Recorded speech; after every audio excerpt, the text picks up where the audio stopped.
Hello everyone, welcome back to episode number 3 of the Objective MobileCast. I want to thank you so much for tuning in to another episode. It is Saturday, May 19, 2018. It's a beautiful day out today. I just wanted to talk to you guys about the most recent school shooting in Santa Fe, Texas. 10 lives were lost. It was a tragic yet familiar incident where another deranged student obtains guns illegally and he goes on a shooting spree. Now, the firearms used in this shooting were a .38, I believe, and a shotgun. I believe it could have been a semi-auto or a pump-action shotgun.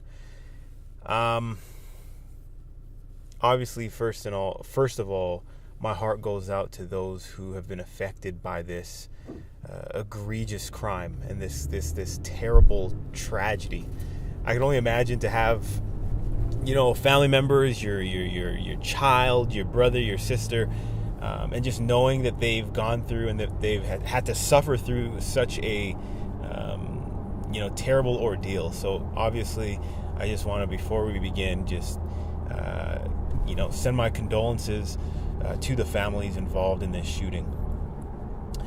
And obviously, when situations like this occur, the conversation of gun ownership takes the forefront. And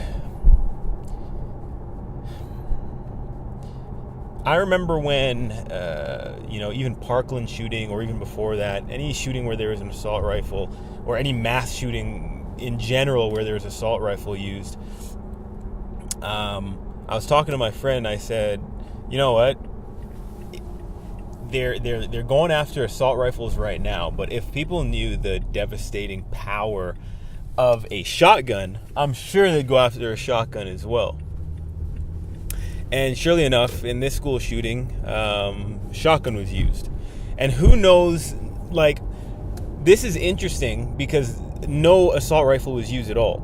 So to see what they'll be pushing, are they going to be pushing for shotguns to be banned, or you know what I'm saying? Those are, in Canada, those are non-restricted firearms, so those aren't as heavily regulated as, say, a rifle. Obviously, it's important to take note the devastating power of a firearm, and if anything is to be done, there are a few things that I think should happen when it comes to taking steps to prevent this sort of thing. And some of the officials in Texas actually mirrored these thoughts that I'm going to share with you. The first one is infrastructure. When it comes to how schools are constructed, these schools, some are big, some are small. There are multiple entrances and exits. And it's hard for an officer responding to an active shooting situation with so many entrances and exits to cover off on. It can be quite the ordeal. So maybe even retrofitting these schools with metal detectors, like some schools in the States do. Making the entrances and exits manageable.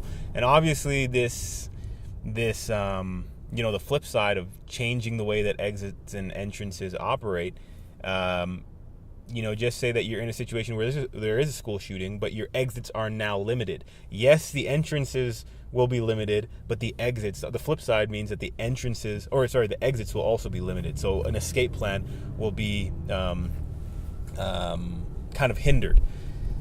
So, a lot of thought needs to go into this. And obviously these things are going to cost money, but you have to ask yourself, how important are the lives of our youth?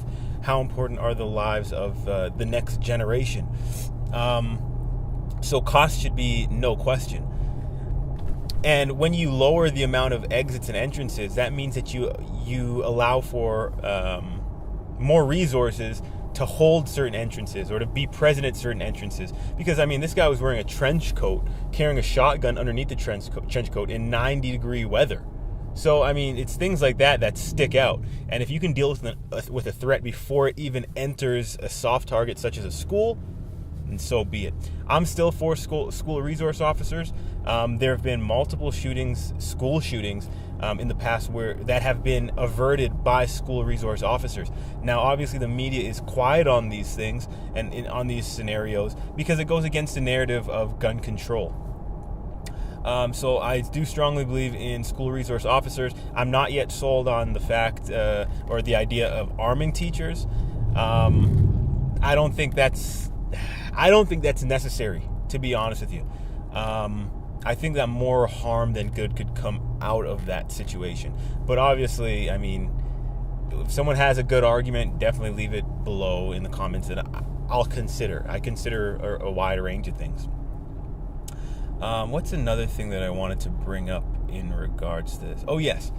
Now, another idea that I have in response to these shootings, especially where young kids are getting hold of their parents' guns, is there needs to be an increase in the penalty of unsafe firearm storage. Whether it means you have to,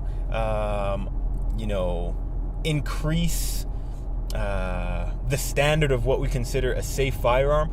I know in Canada, like, you have to keep your ammo over there, you have to keep the gun locked up over there. It's just kind of not practical if you do need to quickly get your firearm.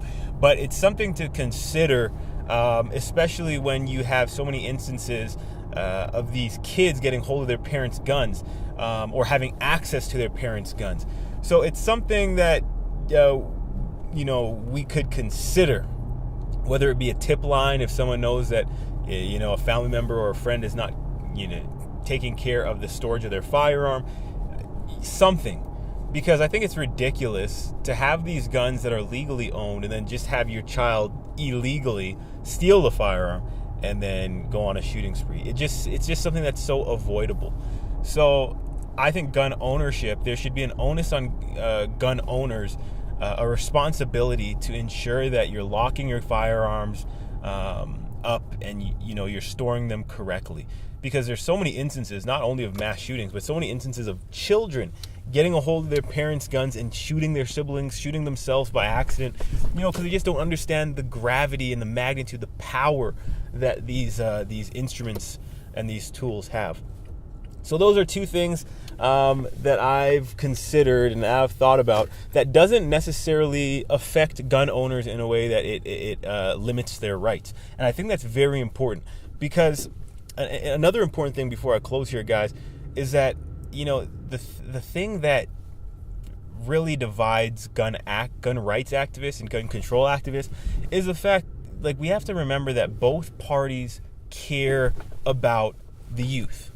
Both parties care about the children. Both parties care about those who are killed in these sorts of circumstances. It's just that one side sees the danger in going down the path of restricting rights in a reactionary, with a reactionary type of mentality.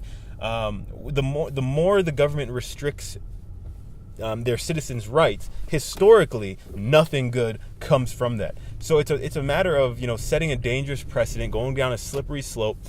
And I think we just have to realize that everyone cares. Obviously, you're going to have your fringe, but everyone cares about the youth. Everyone, hurts when, you have these senseless killings. And I think that, we should give each other the credit and the benefit of the doubt when it comes to that sort of thing.